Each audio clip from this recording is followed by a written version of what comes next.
cannot honestly tell me that that race wasn't fixed halfway through with the AlphaTauri and the situation with Red Bull. There's no way that anyone can say that wasn't fixed. Yo guys, how's it going? And welcome back to the race reaction for the Dutch Grand Prix for 2022. And as you can tell, I'm not my usual self, my happy self, because I think F1 has had a very bad day today. And I'm talking about the situation with AlphaTauri and Red Bull, because to me, it just screams matchmaking. Because there's no way anyone can watch that and say that Tsunoda actually had a problem. When have you ever seen a car have... I don't even know where to begin, to be honest. So first of all, Tsunoda said he had an issue with the tyre, which turns out wasn't true. Stopped the car, carried on going really slowly, came back into the pits, and they started fiddling with the seatbelts. Like, what? And then he goes back out onto the track and stops again. Like, I don't care if the outcome of that didn't really affect the race in the end, because obviously we had the situation with Bottas.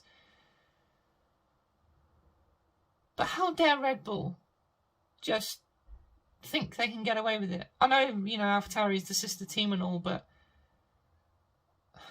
just because they want Max to win at his Dutch Grand Prix and they thought Lewis was going to win. I was gaining a lot of respect for Red Bull, because they definitely deserve it this season. They've been brilliant. But to have that sort of matchmaking, I don't even care if anyone's watching this saying, oh, Max didn't cheat, blah, blah, blah. It's not Max's fault. It's Red Bull and the sister team.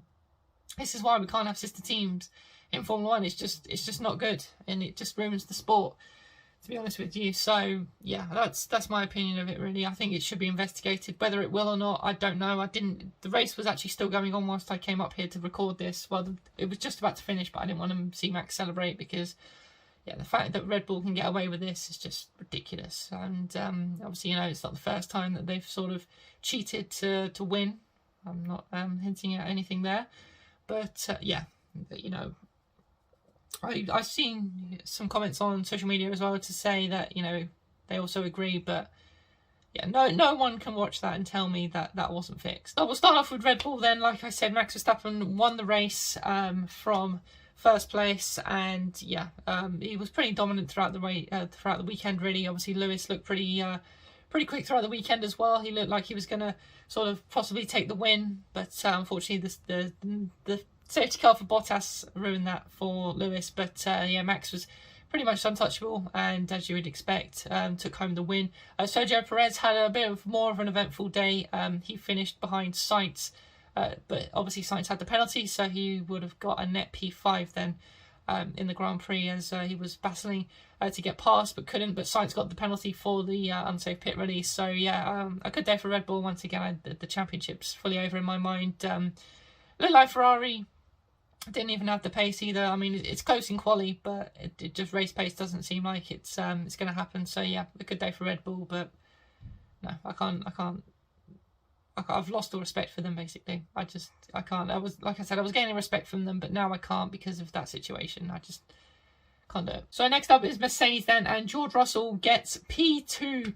A great result for George. Obviously he made the call for the pit stops for the softs, which Lewis didn't really make any call for, really, and obviously blaming the team at the end. He finished in fourth after looking, like I said, on for the win, but just unfortunately he stayed out on the mediums, and then that sort of hindered his progress, and he was very, very angry. I haven't obviously seen any of the interviews yet because I've just come up here, but yeah, not happy bunny Lewis. But yeah, no, it was an entertaining race, and it does look like Mercedes are back.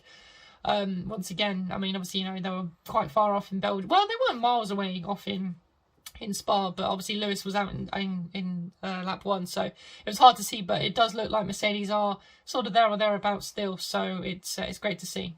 So Ferrari next then, and Charles Leclerc managed to get P3, managed to get Lewis towards the end after he stayed out on the mediums, and it was pretty much straightforward for him, but they didn't really look like they had much pace. The race did seem more between Ferrari and Mercedes, but Red Bull, obviously Perez was in there as well, but Max was just gone, as Max does, so yeah, a good day for Leclerc to get on the podium, but again, it's not enough. He needs to be finishing ahead of Verstappen, and he just can't seem to do that, really. And it did look quite close all weekend, like I said, in qualifying as well. But yeah, P3 for Charles Leclerc, and Carlos Sainz did finish down in P8 in the end after that penalty. So like I said, he would have finished in P5, but unfortunately got the unsafe release, which I think was a little bit harsh because obviously it is a very tight pit lane and everyone was obviously coming in at that time. And yeah, he sort of got released, but then had to take a tighter line because obviously the McLaren mechanics were there.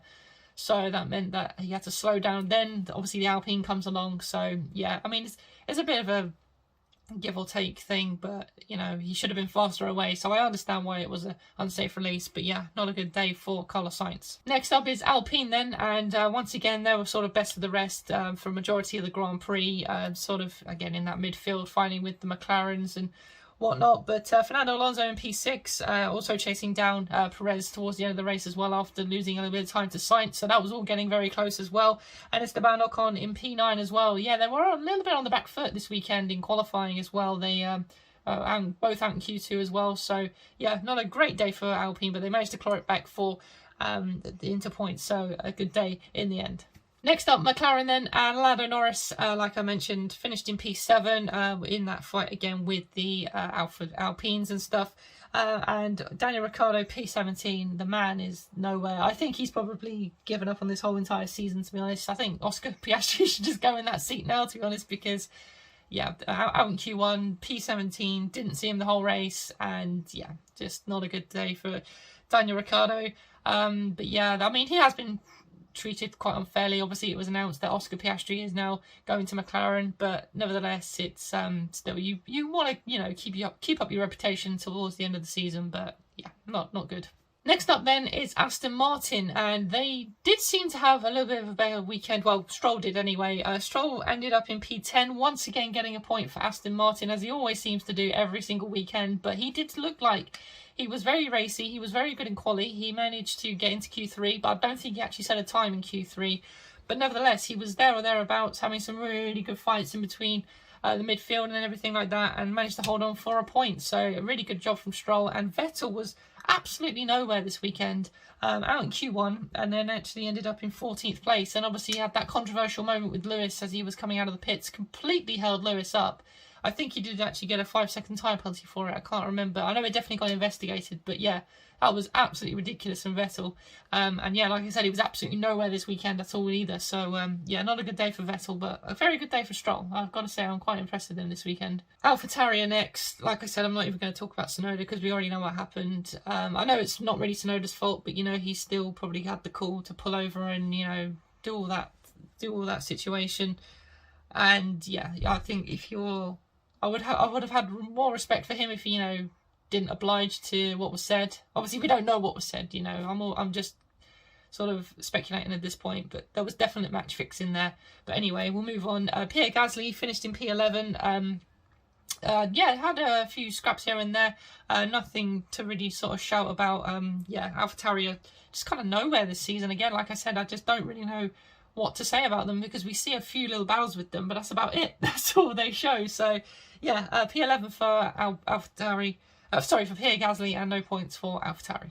Next up then is Williams, and Alexander Albon actually finished in P12 in the end. He was running in the points early on, but obviously people were making their stops and everything like that, so didn't manage to hold on for points. But P12, and Nicholas Latifi down in P18, last of the runners.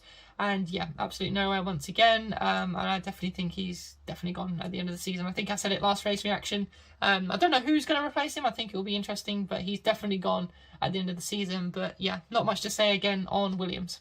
Another team I think will be disappointed this weekend is Haas, and obviously I mentioned that they were god-awful last time out in Spa, and I thought this track was going to be really suiting their car, and I thought they were going to come away with a great result, but unfortunately didn't turn out like that. Mick actually did make it through to Q3, but he ended up in P13, and Kevin Magnussen ended up in P15, so way out the points, even after all the safety car and everything that went on. And obviously Magnussen had that moment early on where he sort of went wide at turn 1. I think that made his tyres dirty, and then through the banked, well, just before the banked corner, through the first sector, lost it and nearly hit the wall. Well, he did hit the wall, but he was lucky to carry on. He sort of just bounced off of it. He came back onto the track, but yeah, not a good day for Haas. Like I said, coming into it, I thought they were going to be quite good, which, like I said, Mick managed to get through to Q3, but the race just didn't work out for them, unfortunately. So the last team to talk about then is Alfa Romeo, and once again, Guan Yu Zhou finished in P16, but I think he probably got a little bit unlucky with the safety car and anything like that, because he was sort of on the fringes of points, I don't think quite in the points, but yeah, he was having a few good midfield battles here and there, which was good, but yeah, like I said, I think he just got a little bit unlucky towards the end of the race. And then, like I said, Bottas, after all the whole controversy thing of Tsunoda, also brought out another safety car. So, like I said, the match fixing didn't really, have the outcome of anything, but it was. And, that's the upsetting thing for Formula One, to have this sort of thing happen. It's just not good enough. But, yeah, Bottas saved the day and hoped that Mercedes would get a win, but Mercedes blew it on the strategy. So, yeah, softs were definitely the way to go. But, yeah, Bottas... the car just completely died on him. I'm not sure what it was down to, because I was too excited about Lewis getting into the lead. But nevertheless, yeah, not a good day for Alfa Romeo. So there we go, guys. That is it for the race reaction then. And like I said, sorry this wasn't like proper upbeat, but I mean, like I said, I hope someone responds to this video and I just want to have a chat about someone with this situation, because it is, I just don't understand how anyone can not see that that's match fixing. It's Max's home Grand Prix, he's leading, Lewis is potentially going to win the race, and then they go and pull a move like that. It was just all very bizarre. And then as soon as we sort of realised that Max, could have the advantage with even a virtual safety car, yeah, it was awful, absolutely awful. And obviously, they could have, if you are going to cheat, make it a little bit more obvious, But, yeah, just awful. Absolutely awful. Sorry, make it less obvious. That's what I meant to say. But, nevertheless, guys, that is it for the Dutch Grand Prix race reaction. If you have enjoyed it, please do give it a thumbs up. Like I said, leave all your comments and thoughts in the comment section. Please let me know what you thought about the incident with Red Bull and the AlphaTauri car of Tsunoda, because, like I said, I don't know what to say. Anyway, make sure you subscribe to the channel as well, and I'll see you all again in the next one, guys. Take care.